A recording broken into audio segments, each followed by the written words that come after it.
সকালে পুজো দেওয়া হয়নি বলে বুনোর বাবা এখন মিল্ক কেক কিনে এনেছে। আমি বললাম, ভুলে গেছিল বুনোর বাবা, আমি বললাম বেরোচ্ছিস যখন মিল্ক কেক কিনে আন। মিল্ক কেক জগন্নাথ বাবাকে দিয়েছে। বুনোর বাবা অ্যাকচুয়ালি ওই বনির জন্য ওই ক্যানাল ওষুধ না, ওই খাওয়ার নাকি আনতে গেছিলো, কিন্তু বুনোর বাবা চলে গেছিলো। কিন্তু আমি বললাম না আনিস না বুনোর বাবা, ও কিন্তু মুখেও দেবে না, তোর পয়সাটা আবার নষ্ট হবে।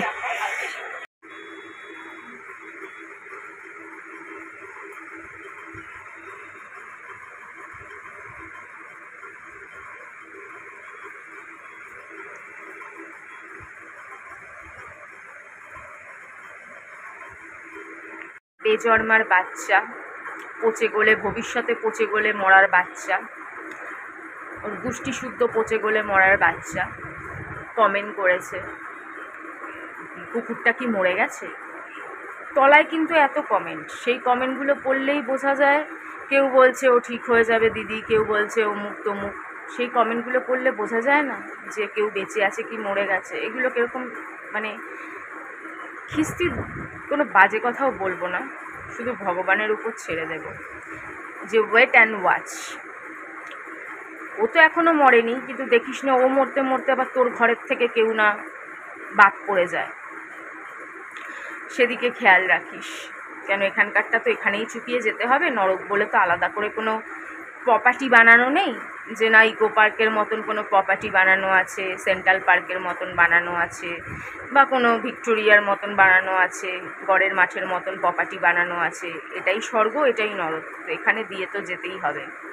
হ্যাঁ কি তারপরে আমি নাকি আবার বিজনেস করছি, কত বড় বিজনেসম্যান আমি, নিজের হাতে নিজের অত বড় চ্যানেল ডিলিট করে ফেলেছি, তখন আমি বিজনেসের কথা ভাবিনি। আজ থাকলে লাখখানেক ফলোয়ার্স হয়ে যেত ইউটিউবে, আরও কত লাখ টাকা আমি কামিয়ে ফেলতাম, তখন আমি ভাবিনি। হয়তো হ্যাঁ একদম প্রথম দিকের মতন অতটা কামাতে পারতাম না, একটু কম কামাতাম, কিন্তু কামাতাম তো। 7-8 মাস বসে যেতাম না তো, 7-8 মাসে কয়েক হাজার টাকা তো পেতাম, সেটাও কি ফেলানি যায়।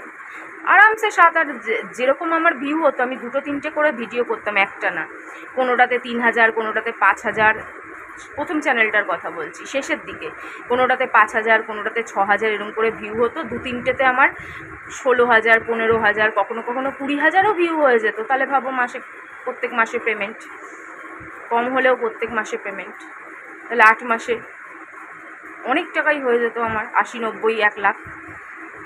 তখন আমি বিজনেসের কথা ভাবিনি, এখন নাকি আমি বিজনেসের কথা ভাবছি, যেহেতু আমি সব কিছু শেয়ার করি। এটা যদি বুনোর জায়গায় আমি হতাম তাহলেও আমি শেয়ার করতাম, এটা বুনোর জায়গায় আমার বাচ্চা আরও 3টে পেট দিয়ে বেরোনো বাচ্চা হতো, তাহলেও আমি তাদের সমস্ত পরিস্থিতি শেয়ার করতাম, তাদের ভালোটাও মন্দটাও খারাপটাও, কেউ যদি হাঁচি দেয় সেটাও, কারো যদি সর্দি হয় সেটাও, কারো যদি জ্বর হয়, আমি জানি এগুলো এরা জানে। এগুলো বলা মানে আমার বেকার টাইম লস আর মানে নেট শেষ, এরা সব জানে। সব জেনেও এরা এগুলো ইচ্ছাকৃতভাবে করে, তো ঠিক আছে ইচ্ছাকৃতভাবে করো, পাপ ইচ্ছাকৃত করতে কোনো অসুবিধা নেই, কিন্তু যখন ফলটা পাবে তখন যাতে রাম রাম না করো, বাপ বাপ না করো, মা মা না করো, তখনও ফলটা যাতে চুপচাপ পেয়ে দুনিয়া থেকে একেবারে কেটে পড়ো, পাপ মুক্ত হয়ে যাও, পাপ বিদায় হয়ে যাও। অর্থাৎ যদি কারো ডাউট থাকে যে আমি যে ডগেরদের ইটিং শো এই ভিডিওগুলোর কথা কি মিথ্যে কথা বলছি, তাহলে একটুখানি সার্চ করবে dog Chinese food eating show, dog Chinese, যত চাইনিজ খাবার হয়, চিলি চিকেন, প্রন, হ্যানা ত্যানা, তারপর dog hot dog eating show বা ডগ হট ডগ ইটিং, এরকম দিয়ে সার্চ করবে, মোমো ইটিং, চাউমিন ইটিং, বা এরকম নানান রকম খাবার। এমনকি এও আছে KFC chicken, KFC popcorn chicken, KFC যে চিকেনের উইংস, সেগুলো পর্যন্ত ইটিং শো আছে, প্রচুর আছে। এগুলো একটু সার্চ করে দেখবে আমি সত্যি কথা বললাম নাকি আমি মিথ্যে কথা বললাম।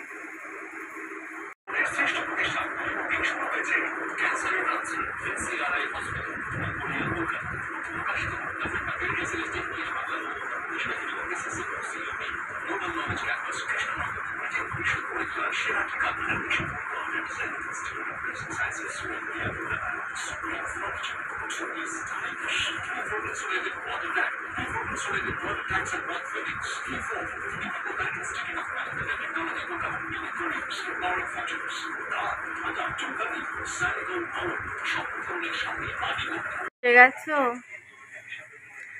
এসে গেছে গো, ওরে বাবা এসে গেছে, সব এসে গেছে। দাঁড়া দিচ্ছি। মা বৃষ্টিতে তো মনে গেল আমার জামা ভিজে, আমি খেয়ালও করিনি। মাথার ঠিক নাই, ব্যাং ভালো লাগে না, চারিদিকে ছড়িয়ে আছে এরা।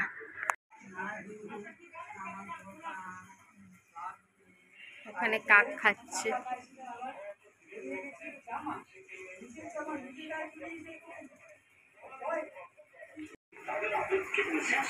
কালকে রাতে কেরম করে উঠেছে, আমরা কি ভয় পেয়ে গেছিলাম। আমরা ভাবলাম এই মনে হয় চলে গেল। ওই জামাটা যে পরে এসেছিল, জামাটা কোনোভাবে গায়ের সাথে আটকে গেছিল, পেঁচিয়ে গেছে। আর কি চিৎকার পেরে উঠেছে, কি চিৎকার আর কি কান্না, আমি তো পুরো ভয়ে শরীর ঠান্ডা হয়ে গেছে।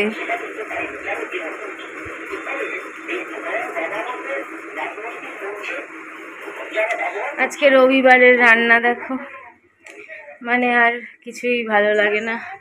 রবিবারের রান্না ডিম সিদ্ধ, ডাল সিদ্ধ, আর যেহেতু 3 দিন ধরে ওই চিংড়ি মাছ ফ্রিজে পড়ে রয়েছে, ওই দিয়ে একটু তরকারি, ব্যাস ওই একটুখানি কুমড়োর তরকারি, ডাল সিদ্ধ আর 2টো ডিম সিদ্ধ, এই হচ্ছে খাওয়া দাওয়া। শুনে উড়ে বাবা মানে করে উঠেছে। আমি বুনোর বাবাকে বললাম, কি রে 8.5 বছর বয়স, ডাক্তারবাবু ওরে বাবা এমন করে উঠলেন যেন 200-250 বছর বয়স হয়ে গেছে। তারপর বুনোর বাবা কালে বললো যে ওদের 8.5 বছর 9 বছর বয়স মানে 60-70 বছর, মানুষের 60-70 বছর বয়স। আবার বুনোর বাবা নেটেও সার্চ করলো, নেটে সার্চ করে দেখলো স্পিচ যে ডগগুলো সেগুলো মিনিমাম 10-12, কেউ কপাল ভালো থাকলে 15-16 পার করে যায়। আর এরা তো কালচার পমেরিয়ান বিটিং, এদের একটু কমই থাকে, আর আবার কোনো আর একটু বেশি থাকে, কিন্তু মিনিমাম 8-9 বছর হয়ে গেলেই এদের নানান রকম প্রবলেম শুরু হয়ে যায়, নানান রকম অসুবিধা, নানান রকম রোগ। ডাক্তারবাবু বলে কত বয়স, আমি বললাম 8.5, বলে ওরে বাবা রে, বুনোর বাবার সামনে।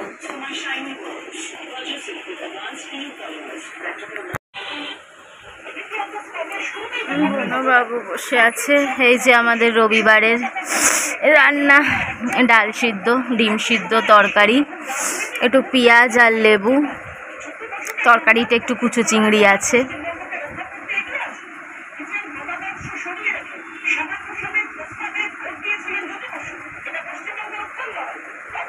বাবা খালি ঘুরে ঘুরে আমার দিকে তাকায় ছেলেটা। বাবা ঘুমি করো বাবা। শরীরে শুধু কটা হাড়, লোমের জন্য তোমরা বুঝতে পারো না, আমরা বুঝতে পারি। কিচ্ছু নেই শরীরটার মধ্যে, শুধু কাঠামো রয়ে গেছে। বাড়িতে আসছিলাম, 5টা কুকুর ছেকে ধরেছে। সমস্ত যেই পাড়া দিয়ে রিস্কা আসছিল সব পাড়ার কুকুররা ওকে ভয় দেখাচ্ছে, ও একটা কথা বলতে পারলো না। বলতেও আগেও কিছু পারতো না, তোমরা জানো। একবার জগৎপুরে সেই পাড়ায় গেছিলাম ওকে কোলে নিয়ে দোকানে, আর সব কুকুররা ঘিরে ধরেছিল। ওকে বাঁচাতে গিয়ে আমি আমার পা দিয়ে দিয়েছিলাম, সেই আমার পায়ে কামড়ে মাংস তুলে নিয়েছিল। তবুও আমি এত কুকুর প্রেমী, মাংস তুলে নিয়েছিল। পরে ওদের গিয়ে আমি আবার খেতেও দিতাম, উল্টে কত কথা শুনতাম মানুষের কাছে। বুনোর বাবা ডেলি ভাত আর মাংস 1 গাদা করে দিত, ওগুলোর মধ্যে ওটা না, ওটা আবার একটু সোজা গিয়ে একটা দোকান, একটা ঢ্যামনা বুড়ো ছিল জন্মের পাজি, সেই বুড়োর পাশের দোকান। তো সেই ওকেও কামড়ালো, আমাকেও কামড়ালো। বুনোর বাবা সেই জোর করে আমাকেও পাঠালো আইডিতে ইঞ্জেকশন নিতে, আমি তো কিছুতেই নেব না, বাড়িওয়ালাকে ডেকে ঢুকে কি কাণ্ড। আর বুনোকে আমি বলি কুকুর কামড়ালে আবার কুকুরের কি, কুকুর মানুষকে কামড়ালে চলো ঠিক আছে, মানুষ ইঞ্জেকশন নিল, ওষুধ নিল, যাই নিল, কিন্তু কুকুরকে কামড়াচ্ছে, ওর কেন ইঞ্জেকশন লাগবে? সে বুনোর বাবা ডাক্তারদের ডেকে ওষুধ আনিয়ে ইঞ্জেকশন দিয়ে ওকে পর্যন্ত ইঞ্জেকশন দেওয়া করালো। কত টাকা নিয়েছিল বুনোর বাবা? 1,500 টাকা। 1,500 টাকা নিয়েছিল। কুকুরকে কামড়েছে, তাও বুনোর বাবা ছাড়েনি, সেটারও ট্রিটমেন্ট করেছে। আর আমাকেও জোর করে, আমি কিছুতেই যাব না। আমি দৌড়, ছোটোবেলায় কত কুকুর আঁচড় মারছে, কামড়াইছে, আমি বাড়িতে বলিই নি, বাড়িতে লুকিয়ে গেছি, বলিই নি, বেঁচে তো আছি, আমি যাব না। তারপর সে বাড়িওয়ালাকে ডেকে ঢুকে কী কাণ্ড বলে, নালে বাড়ি ছাড়তে হবে, ইনফেকশন হয়ে যাবে পুরো বাড়ির। আমি জানি এসব কথার যুক্তি নেই, ওনারাও জানে যে যেটা বলছে ঠিক না, তবু আমায় ভয় দেখানোর জন্য বলেছে যে বাড়ি ছাড়তে হবে। তারপরে তো গেলাম। একবার মনে হয় বৈষ্ণবী না শিবমকে, কাকে নিয়ে গেছিলাম, শিবমকে মনে হয়, আবার খোকনও গেছিলো। কম কাণ্ড, কম গল্প, এইসব গল্প কি ভুলে যাওয়া যায়? এত গল্প, এত কাহানি, 9 বছরের কাহানি, 9 বছরের গল্প। ডাক্তারবাবু যা কথা বলছিলেন মানে এমন মনে হচ্ছিল যেন ডাক্তারবাবু আমার সাবস্ক্রাইবার, মানে ডাক্তারবাবু আমার ভিডিও দেখেন, এরকম আমার মনে হচ্ছিল। মানে যা আমি তোমাদের বলি সেই ধরনেরই কথা উনি বললেন, সান্ত্বনা দেওয়ার জন্য বললেন, কিছুটা এক্সপিরিয়েন্স থেকে বললেন, কিছুটা সত্যি কথাই উনি বললেন, মানুষের মিসাল দিলেন, তোমাদের তো বললাম। এমনকি উনি এটাও বললেন যে আমি ডাক্তারবাবু মাঝের মধ্যে দেখেছি যে রাতারাতি ওদের এরকম হয়ে যায়, চলে যায়, রাতারাতি কিডনি খারাপ, রাতারাতি শেষ। বলে হ্যাঁ, ওদের এরকমই হয়। তাই সবাই একটু সবার মানে কি বলবো, এখানে সাবধানে থাকারও কিছু করার নেই।